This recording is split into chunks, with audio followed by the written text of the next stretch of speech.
यहाँ तक का काम हमारा हो गया था कि हम कोई भी क्या कर रहे थे, डेटा रजिस्टर कर रहे थे। तो हमारे पास जो है डेटा का सारा रिकॉर्ड जो भी हम डाल लेते हैं यहाँ पर, जब हम रजिस्टर कर रहे थे तो एक मैसेज शो हो रहा था डेटा इंसर्ट का। और अगर मैं व्यू वाले पेज पर जाऊँ अपने, तो यहाँ पर मेरे पास क्या हो रहा था, सारा का सारा रिकॉर्ड ऐड हो रहा था। यहाँ से आप कोई भी आईडी एडिट कर सकते हो, ठीक है। हमने अपडेट डिलीट वाला जो काम किया था, यहाँ तक हमारा काम हो गया था। अगर मैं यहाँ पर अली 123 कर दूँ और अपडेट पे क्लिक करूँ, तो मुझे क्या आएगा, मैसेज डेटा अपडेटेड का मैसेज आ जाएगा। और यहाँ से देखो मेरा डेटा अपडेट हो गया है। इसी तरह आईडी ऑटो इंक्रीमेंट लगी हुई है, बीच से अगर आप कोई भी रिकॉर्ड डिलीट करेंगे तो वो डिलीट हो जाएगा।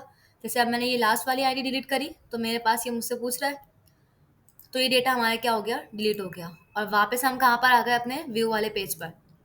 अच्छा, इसके बाद जो हमने किया था वो हमें क्या काम करना है, अपनी डेटाबेस पे आते हैं। यहाँ पर मेरे पास कुछ डेटाबेसेस बनी हुई हैं, ठीक है। और यहाँ पे हमने अपनी डेटाबेस बनाई थी एपटेक नाम से, और इसके अंदर हमने बनाया था एक रजिस्टर का टेबल। सही है। अगर मैं आपको यहाँ पे दिखाऊँ तो डेटा हमारे यहाँ भी अपडेट और डिलीट हो रहा है। देखो जैन अली यहाँ पर 123 लिखा हुआ आ रहा है, और डेटा यहाँ से भी डिलीट हो गया है। अब उसके बाद क्या करना है, हमें लगानी है वैलिडेशन। अगर मैं क्या करूँ, यहाँ से कोई भी डेटा डुप्लीकेट ऐड करूँ, तो उसको क्या देना चाहिए, यहाँ पर मुझे एरर देना चाहिए। जैसे मेरे पास अभी ईमेल आईडी जो है वो जैन की ऐड हुई भी है, ठीक है। अगर मैं क्या करूँ, दोबारा डुप्लीकेट डेटा एंटर करूँ, ठीक है। मैंने लिखा जैन, यहाँ पर आके मैंने जैन@gmail.com, और यहाँ पर आके मैंने कोई भी पासवर्ड डाल दिया। अब जैसे ही मैं सबमिट पे क्लिक करती हूँ, तो डेटा मेरा इंसर्ट हो रहा है, जबकि ऐसा नहीं होना चाहिए।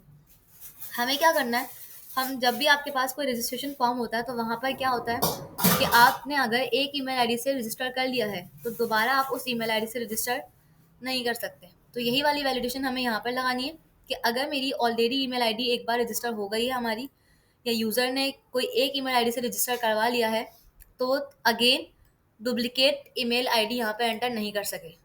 तो उसको हम कहते हैं ईमेल आईडी ऑलरेडी एग्जिस्ट, ठीक है, कि आपकी ईमेल आईडी क्या कर रही है, ऑलरेडी एग्जिस्ट करती है। अब इस वैलिडेशन को लगाने के लिए आपके पास एक मेथड होता है, जो हमने इंसर्ट वाला काम किया हुआ है, ठीक है। इसी के अंदर हम क्या करेंगे, एक मेथड ऐड करेंगे, और उस मेथड का नाम होता है आपके पास, मैं यहाँ पे खोल भी लेती हूँ नोटपैड पर। नाम है आपके पास उस मेथड का MySQLi num rows। ये मेथड हमारे पास क्या काम करेगा, ये चेक करेगा नंबर ऑफ रॉस को, काउंट चेक करेगा नंबर ऑफ रॉस का, ठीक है। क्या आपके पास डेटा अगर तो डुप्लीकेट है, तो ये आपको क्या करेगा, आपको रॉ के अंदर 1 रॉ रिटर्न करेगा, और अगर डेटा डुप्लीकेट नहीं है तो आपको 0 रिटर्न करेगा, ठीक है। अच्छा, अब हमें क्या करना है, यहाँ पर आके अगर मैं क्यूरी लिखूँ अपने MySQL में आकर, और मैंने एक क्यूरी लिखी कि भाई सेलेक्ट करो डेटा, ठीक है। मैंने क्यूरी क्या लिख दी, सेलेक्ट स्टैटिक, या मैंने कहा सेलेक्ट करके लाओ मेरी email ID, select email from register, और रजिस्टर के टेबल से क्या लेकर आओ, वो ईमेल आईडी लेकर आओ वेयर ईमेल इक्वल टू, मैंने यहाँ पे लिखा इक्वल टू zen@gmail.com। तो अब ये क्या करेगा, अगर इसको जैन वाली आईडी मिलती है, तो ये मुझे क्या करेगा, रॉ रिटर्न करेगा, ठीक है। तो जो ये रॉ रिटर्न कर रहा है, देखिए अगर तो डेटा मैच हो रहा है, तो ये क्या रिटर्न कर रहा है, मुझे रॉ रिटर्न कर रहा है, ठीक है। जैन की दोनों मुझे कितनी रॉस रिटर्न कर रहा है, 2 रॉस। अगर मैं यहाँ पर लिखूँ अली, मैंने कहा वो आईडी लेकर आओ जो किसके बराबर है, अली के, ali@gmail.com के। अगर मैंने चेक किया, तो यहाँ पर वो कुछ भी मुझे रिटर्न नहीं कर रहा, क्योंकि उसके पास कोई इस तरह की आईडी है ही नहीं, उसके पास तो अली 123 की है। तो अगर तो डेटा मैच हो रहा है, तो डेटाबेस के अंदर आपको रॉ रिटर्न हो रही है, ठीक है। मतलब एक या दो रॉ रिटर्न हो रही है। जैसे मैं यहाँ पे लिख दूँ अली 123, कंट्रोल एंटर किया, तो यहाँ पर मुझे कितनी रॉ रिटर्न हो रही है, एक रॉ रिटर्न हो रही है। लेकिन अगर मुझे डेटा नहीं मिल रहा है, तो मेरे पास अगर मैं कोई ऐसी ईमेल आईडी लिख दूँ जो एग्जिस्ट नहीं करती मेरे टेबल में, ठीक है, तो मुझे क्या कर रहा है, खाली दिखा रहा है। तो यही चीज़ चेक करने के लिए हम एक मेथड यूज़ करते हैं, जिसका नाम क्या है, MySQLi num rows। ये क्या करेगा, ये नंबर ऑफ रॉस काउंट करेगा। अगर तो डेटा मैच हो रहा है, तो इसका मतलब क्या है कि आप एक बार ऑलरेडी अपने ईमेल आईडी से रजिस्टर हो चुके हैं, तो क्या करेगा, ये दोबारा ऐड नहीं होने देगा। और अगर 0 रिटर्न करे, तो इसका मतलब डेटा आपका क्या है, वहाँ पे रजिस्टर नहीं है। तो अब ये वैलिडेशन लगाने से पहले मैं क्या करूँगी, अपने टेबल को आकर ट्रंकेट कर लेती हूँ, ठीक है। क्योंकि ऑलरेडी हम क्या करें, वैलिडेशन लगा रहे हैं, और डेटा मेरे पास डुप्लीकेट है। यहाँ पे आके मैंने अपना क्यूरी चलाई, ट्रंकेट की, ट्रंकेट टेबल, ठीक है। और टेबल कौन सा है मेरा, रजिस्टर। जस्ट मैंने ये क्यूरी चलाई तो मेरा टेबल क्या हो जाएगा, ट्रंकेट, मतलब पूरा का पूरा टेबल मेरा क्या हो जाएगा, एम्प्टी। ठीक है, टेबल का सारा डेटा क्या हो गया, रिमूव हो गया। तो अब हम क्या करेंगे, इस कोड वाले पेज के अंदर जहाँ पे मैंने रजिस्टर वाला काम किया हुआ है, ठीक है, वहाँ पे आके मैं क्या करूँगी, इस इंसर्ट की क्यूरी से पहले मैं यहाँ पर एक और बार क्यूरी चलाऊंगी, डॉलर क्यूरी, और यहाँ पे मैं चला दूंगी माई एसक्यूएल क्यूरी क्यूरी। ठीक है,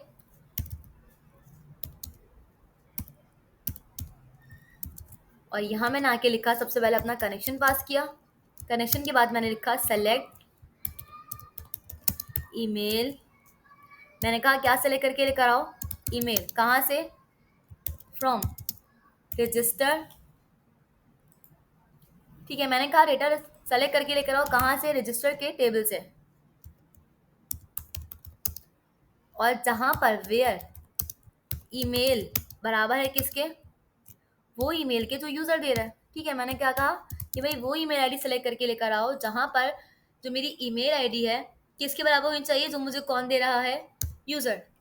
तो अब मैंने एक क्यूरी बना दी और यहाँ पर आके मैंने अपना एक क्यूरी का वेरिएबल भी बना दिया। मैंने कहा जो डेटा, पहले क्या करो, सेलेक्ट करके लेकर आओ, पहले डेटा हम क्या कर रहे हैं, मंगवा रहे हैं। अभी ये वाली क्यूरी क्या कर रही है, हमारे पास चेक करेगी कि ईमेल लेकर आएगी कहाँ से, रजिस्टर के टेबल से, और कौन सी ईमेल आईडी से मैच करेगी जो आप यहाँ पर फॉर्म में डाल रहे होगे। अब चेक करने के लिए हम क्या लगा रहे हैं, माई एसक्यूएल आई नमरॉस। ठीक है, नमरॉस। तो पहले हम इसको चेक कर लेते हैं नमरॉस को लगाकर कि ये सही से काम कर रहा है या नहीं कर रहा। मैंने इसके अंदर पास कर दिया डॉलर क्यूरी का वेरिएबल। ठीक है, और यहाँ पर आके मैंने इसको एको करवा दिया। मैंने कहा चेक करो पहले तो, एको करके बाकी वाली चीज़ें मैंने क्या कर दी, कमेंट कर दी। ठीक है, अभी इसका कोई काम नहीं है। पहले हम क्या कर रहे हैं, चेक करें कि भाई अगर तो डेटा मैच हो रहा है तो क्या करो। अच्छा, डेटा तो अभी हमने इंसर्ट ही नहीं किया तो वहाँ पे डेटा मैच भी नहीं करेगा, तो पहले हम डाल के देख लेते हैं। अब डेटा मेरे पास इंसर्ट नहीं होगा। ठीक है, सारा डेटा हमने खाली कर दिया था, बैक पर आते हैं तो कोई ऐसा डेटा डालते हैं जो हमारे पास नहीं रखा हुआ। सबमिट किया तो ज़ीरो रिटर्न कर रहा है, सही है, मतलब डेटा मैच नहीं हुआ। अगर अब मैं क्या करूँ, यहाँ पर अगेन एक बार यासर का डेटा आ गया, यहाँ पर चेक करते हैं। अच्छा, डेटा इंसर्ट ही नहीं होगा क्योंकि हमने इंसर्ट की क्यूरी क्या करी हुई, कमेंट करी हुई। तो अभी मुझे क्या कर रहा था, ज़ीरो रिटर्न कर रहा था। अब मैंने कहा कि भाई अगर तो ज़ीरो रिटर्न कर रहा है मतलब डेटा मैच नहीं होगा, तो क्या करना, इसको हम रख देंगे इफ़ के अंदर, और यहाँ पर मैंने इफ़ के ब्रैकेट स्टार्ट किए। मैंने कहा कि भाई अगर तो डेटा आपका क्या आ रहा हो, अगर वैल्यू आ रही हो आपकी किससे बड़ी, ज़ीरो से बड़ी वैल्यू आ रही है। ठीक है, अगर वैल्यू क्या आ रही हो, ज़ीरो से बड़ी, मतलब अगर वो चेक करे माइस्प्लाई नमरॉस के मेथड में जाकर, और उसको अगर जो रॉ रिटर्न हो रही है उसकी वैल्यू या उसका नंबर किससे बड़ा हो, ज़ीरो से। ज़ीरो से बड़ा होने का मतलब क्या है, या तो वन आएगा या तो टू आएगा। तो क्या करना, वहाँ पर एक अलर्ट चला देना। क्या चला देना, एक अलर्ट। और अलर्ट में हम क्या लिख रहे हैं कि भाई alert email ID already exist. ठीक है, लेकिन अगर ये फॉल्स हो, जब मेरा ये फॉल्स होता है तो क्या चलेगा, एज चलेगा।